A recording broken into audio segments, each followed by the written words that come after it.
Saya lihat konteks yang paling mendasar itu adalah itu, bukan masalah hukumnya, ya. Karena masalah hukumnya tadi kajiannya ada, ya, kajian ilmiahnya pun sudah ada. Walaupun PKS mengatakan kenapa sih kok cepat banget ya dibuat undang-undang. Kalau menurut saya ini kan pemikiran juga yang sempit. Kalau dikatakan kok cepat banget dibuatnya undang-undang ini, loh kenapa sih kalau memang bisa cepat mesti berlama-lama, kan juga aneh menurut saya gitu kan. Cepat salah, lama juga menurut saya masyarakat bertanya-tanya gitu. Karena kenapa? Pemindahan ibu kota ini merupakan suatu kebutuhan. Bukan kepada kebutuhan politik, tapi juga strategi bagaimana ibu kota ini menjadi kota yang aman. Bukan kota yang selalu ditakuti oleh berbagai isu. Terutama kan ada prediksi 10 tahun ke depan Jakarta ini akan bla bla bla bla. Saya kan nggak sebutkan karena saya bukan ahli berkaitan dengan masalah alam ya. Nah terus kemudian kita melihat sebelum dipindahkan ke Panajam, ibu kota Jakarta ini, kita mau lihat dulu ke belakang ya. Bener nggak tabu nih ibu kota dipindahkan? Ini yang perlu diketahui oleh PKS juga gitu ya. Sebelumnya kan ibu kota itu 3 kali pindah menurut catatan saya ya. Pertama pindah ke Jogja. Jadi habis merdeka bulan September ya, tepatnya itu di sini ada catatan saya ya. Itu tanggal 29 September 1945 ibu kota pindah ke Jogja. Kemudian setelah itu ya pindah lagi ke Bukit Tinggi 19 Desember ya 1948. Setelah itu tahun 1948 pindah lagi ibu kota itu ke mana? Ke Biren, Aceh. Jadi ibu kota sudah 3 kali pindah. Jadi nggak perlu dikatakan bahwa ini ada suatu keanehan dan lain sebagainya ya. Terus ada suatu kebingungan dan lain sebagainya, nggak perlu. Sepakat. Karena dasar hukumnya itu mengacu kepada ketentuan-ketentuan yang sudah ada gitu. Jadi kalau kenapa terus kemudian dipindahkan ke Penajam? Pak Jokowi berkali-kali mengatakan bahwa di sana itu prospeknya lebih bagus ya untuk keamanan ibu kota, terutama berkaitan dengan masalah gempa, gunung berapi, ya, banjir dan lain sebagainya. Tadi sudah disebutkan. Itu kan pertimbangan gitu ya, pertimbangan yang sangat masuk akal. Kenapa dipindahkan ke sana? Dan terakhir saya dengar juga Presiden mengatakan, kenapa juga di Penajam? Di Penajam itu adalah wilayah yang berdekatan kemana-mana. Artinya ada di lingkup banyak ibu kota, kota-kota lain yang menghubungkan ke Penajam. Kalau saya lihat dari persoalan ini clear, persoalan kenapa harus dipindahkan, ya. Terus kemudian Sepakat, juga Pak. yang saya tidak masuk akal, kecurigaan orang-orang yang tidak berdasar. Saya sebetulnya setuju-setuju aja ya berkaitan dengan masalah ini. Ada program bahwa salah satu partai tidak setuju dengan pemindahan ibu kota. Tadi alasannya ya terlalu cepat dan tidak ada program jangka panjang pemindahan ibu kota itu ya berdasarkan peraturan apalah saya nggak tahu itu ya. Itu dikatakan bahwa sampai tahun 2025 tidak ada tuh program katanya untuk jangka panjang pemindahan ibu kota. Menurut saya ini kan peraturan bagaimana Presiden membuat undang-undang memindahkan ibu kota. Itu kan sebetulnya sudah diatur dalam Undang-Undang Dasar. Itu kekuasaan dan otoritas daripada kepala negara. Dan juga memang seperti tadi dikatakan, wacana untuk kepindahan ibu kota ini bukan lagi zaman dari Presiden Jokowi. SBY juga pernah bercita-cita untuk pindah, ya. Terus juga presiden-presiden terdahulu, ya Soeharto juga berencana untuk memindahkan ibu kota, gitu. Loh kenapa terus kemudian ada yang salah? Kenapa kok nggak protes pada zaman-zaman itu?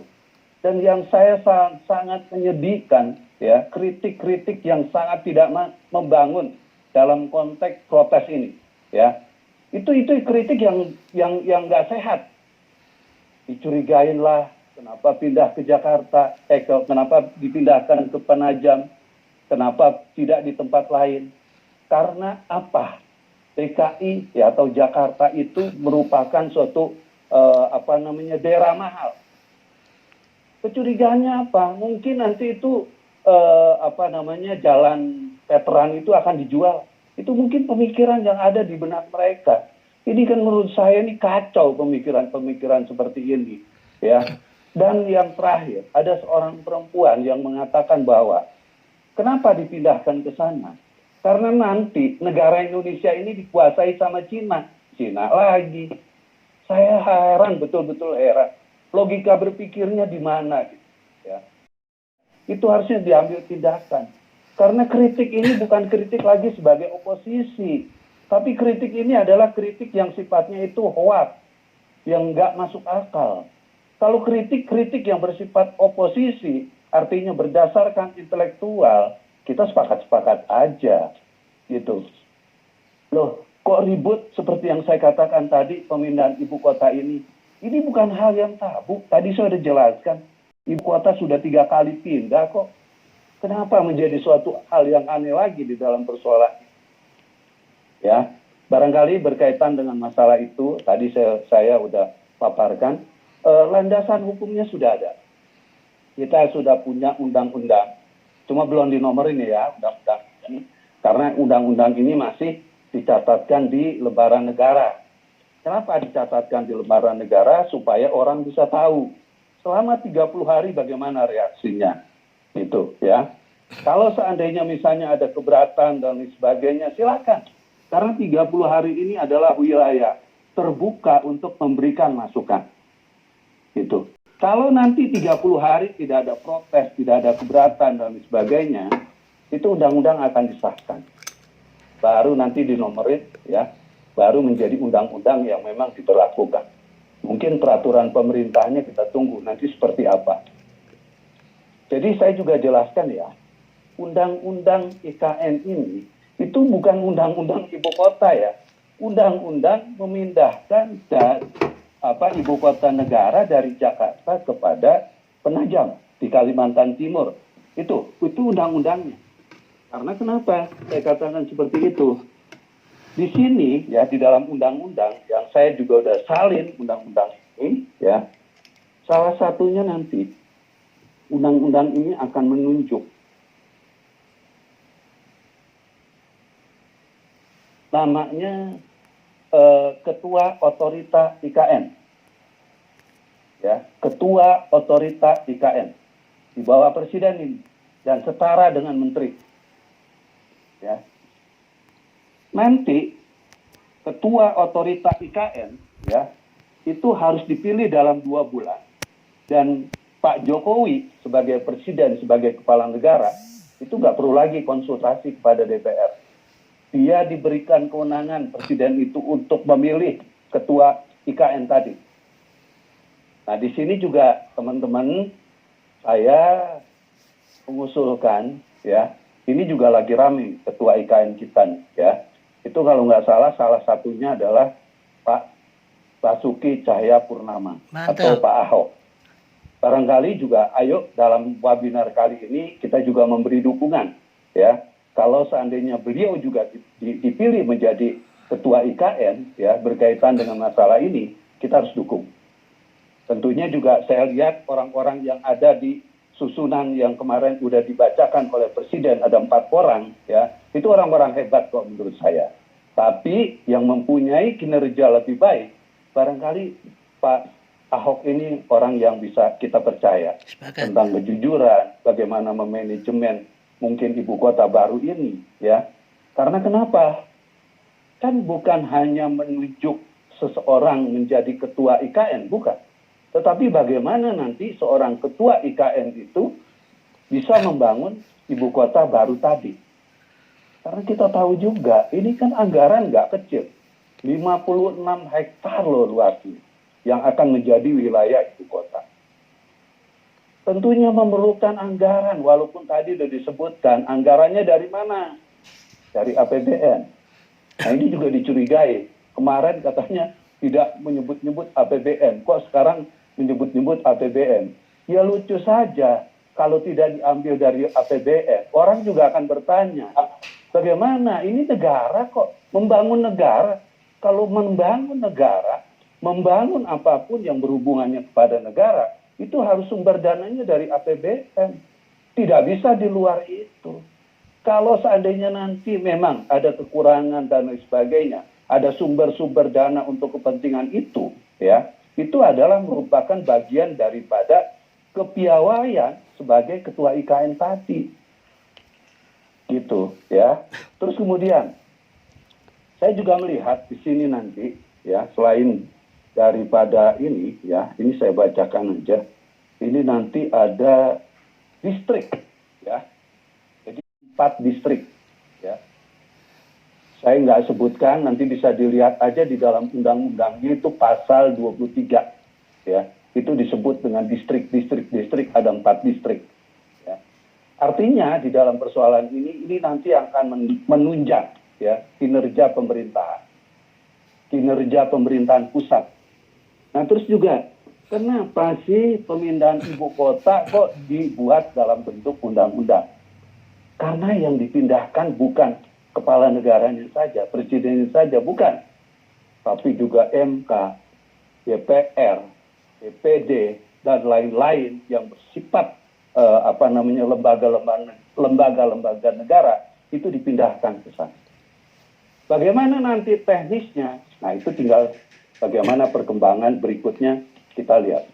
Karena jujur di dalam konteks ini, di dalam konteks pemindahan ini, ya, kita masih terus mengkaji bagaimana yang terbaik dalam kaitan-kaitan ini. Teman-teman, berkaitan dengan nama Nusantara, ini juga ramai kemarin. Kenapa kok namanya Nusantara? Gitu. Cuman bagi kita teman-teman relawan, nama Nusantara itu menjadi heboh, lagu Kus Plus terutama, ya itu menjadi menjadi viral di mana-mana, ya. Kenapa menamakan Nusantara? Saya tertarik dengan tulisan Dahlan Iskan, ya. Karena dia mencari sumber. Kenapa namanya kok Nusantara Pak Jokowi? Sehingga dihubungkanlah dengan Kleni dan lain sebagainya. Itu ada yang mengatakan ini bisikannya memang harus namanya Nusantara. Makanya disahkannya juga pada Selasa Wage 18 Januari 2022. Terlepas daripada itu, kita sudah tidak asing dengan kata Nusantara. Nusantara itu adalah nama kebanggaan, nama persatuan, nama yang menyatukan, nama yang tidak lepas daripada koridor kebinekaan. Jadi nggak salah gitu ya. Tapi bagi orang-orang yang pro dan kontra, apapun namanya, saya yakin tetap salah gitu kan. Ya biarkanlah orang-orang seperti itu. Cuman saya udah bilang, kalau memang mau kritik, kritik dong yang membangun. Kritik dong yang sehat. Jangan kritik mencurigai. Karena yang namanya kritik mencurigai, itu namanya jolim. Itu namanya nggak benar. Ayo, kalau seandainya memang mau kritik yang baik, ya, dalam 30 hari ini, apapun wacana-wacana pemikiran, beri masukan. Gitu. Karena saya katakan, pemindahan ibu kota, ya, berdasarkan undang-undang yang sudah ada, itu sudah pasti. Nggak bisa diganggu-gugat lagi. Nggak bisa digugurkan lagi. Itu nggak bisa. Ya, karena kepentingannya sudah menjadi nasional, barangkali sekarang sudah mendunia. Bahwa Jakarta itu akan dipindahkan. Ya, itu kira-kira teman-teman. Saya tidak banyak panjang lebar, karena waktu juga sudah cukup malam. Ya, saya kembalikan lagi kepada moderator. Terima kasih. Masukannya juga mungkin nanti kalau ada yang mau tanya dan sebagainya silahkan, ya. Dan tadi mengatakan bahwa berkaitan dengan masalah undang-undang, ya, apakah undang-undang itu bisa digugat dan sebagainya? Bisa saja. Tetapi ingat, Undang-Undang Dasar 1945 dalam pasal 20, kewenangan untuk membuat undang-undang itu, ya, itu juga bagian daripada kerja-kerja presiden. Dan kemudian di pasal 20 itu sudah dijelaskan, kalau memang undang-undang itu, ya, tidak mendapat persetujuan DPR, itu tidak bisa dilanjutkan. Tapi sekarang kan sudah dilanjutkan. Dan malah kemarin 18 Januari 2022 sudah diketok palu, artinya undang-undang itu sah menurut hukum. Tinggal bagaimana memperlakukan, tadi saya sudah sebutkan, 30 hari Presiden harus mengumumkan itu kepada lembaran negara, dan setelah itu baru pengesahan. Terima kasih.